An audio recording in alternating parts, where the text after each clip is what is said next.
Respuesta llegó sin rodeos desde La Habana, cuando Miguel Díaz-Canel afirmó con claridad que no existen conversaciones con el gobierno de Estados Unidos, precisó en X, desmontando de inmediato la presión pública ejercida por Donald Trump. El presidente cubano dejó claro que la isla no reconoce imposiciones externas ni fantasías imperiales recicladas. Cuba, subrayó, es una nación soberana que no acepta tutelajes políticos. La frase tuvo un efecto contundente dentro y fuera del país. No hubo titubeos ni ambigüedades. Trump quedó expuesto ante una realidad que se empeña en negar. La afirmación de Trump sobre Marco Rubio no surgió en un vacío político. El presidente estadounidense compartió en Truth Social una publicación que aseguraba que Marco Rubio será presidente de Cuba, y la reforzó con la frase «suena bien para mí», sin ofrecer explicación alguna. Ese gesto reveló una visión colonial anacrónica, incapaz de reconocer la autodeterminación de los pueblos. Desde Cuba, la declaración fue vista como una provocación carente de sustento. No intimidó ni sorprendió. Al contrario, confirmó el desgaste del discurso estadounidense hacia la isla. La arrogancia volvió a quedarse en evidencia. Díaz-Canel no solo negó la existencia de conversaciones políticas con Washington, sino que estableció condiciones claras para cualquier relación futura. Reiteró que los vínculos entre ambos países deben basarse en el respeto mutuo, el derecho internacional y la soberanía de Cuba. Apuntó que la isla está dispuesta a sostener un diálogo serio y responsable, pero únicamente desde la igualdad soberana. No hay espacio para presiones ni chantajes. El mensaje fue directo y comprensible. Cuba dialoga, pero no se somete. Esa postura ha sido constante en la política exterior cubana. El mandatario cubano también aclaró que, por ahora, solo existen contactos técnicos con Estados Unidos en el ámbito migratorio. Señaló que estos intercambios se sostienen en acuerdos bilaterales previamente establecidos. No se trata de negociaciones políticas ni mucho menos de discusiones sobre el futuro del gobierno cubano. La precisión fue necesaria ante la narrativa inflada de Washington. Trump intentó presentar un escenario inexistente. Díaz-Canel lo desarmó con datos concretos. La realidad se impuso sobre la fantasía. Las amenazas de Trump acompañaron su respaldo simbólico a Marco Rubio.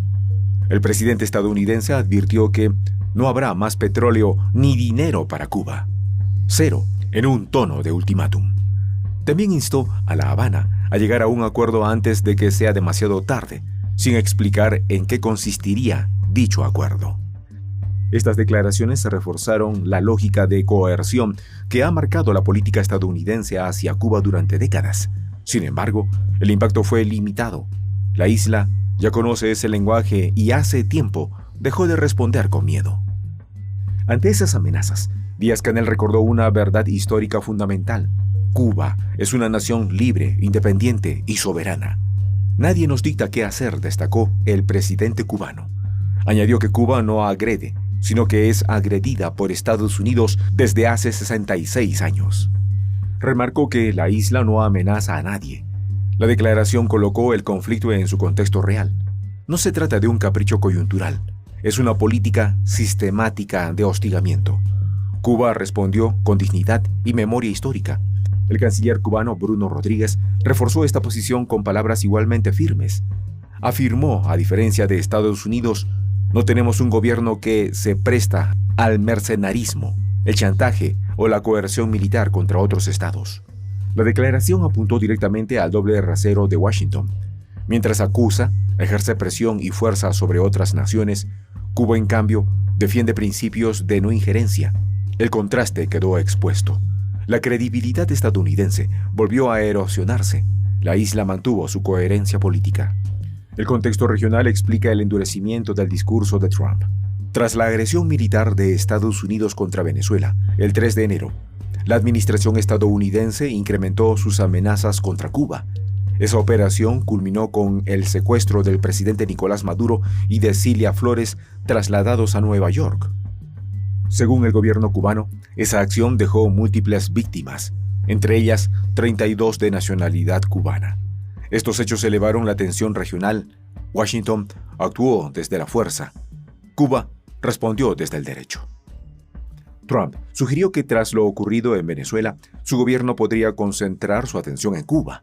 Indicó que Marco Rubio figura entre las personas a cargo del nuevo escenario regional. Esa afirmación buscó posicionar al secretario de Estado como figura clave en la política hacia la isla. Sin embargo, en Cuba, la idea fue recibida con incredulidad. Por más ascendencia cubana que tenga Rubio, no decide el destino del país. La soberanía no se hereda ni se impone, y desde La Habana se lo hicieron saber. Marco Rubio ha sido descrito por sectores de la prensa estadounidense como un actor central en la política hacia América Latina. Acumula funciones como jefe de la diplomacia, consejero de seguridad nacional y ex-responsable de la USAID. Es uno de los principales impulsores de acciones contra Cuba y Venezuela.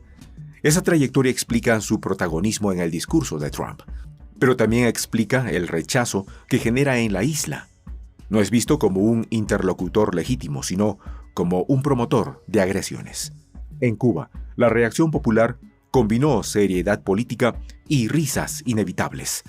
La idea de que Washington pueda poner un presidente en la isla resultó tan absurda como reveladora.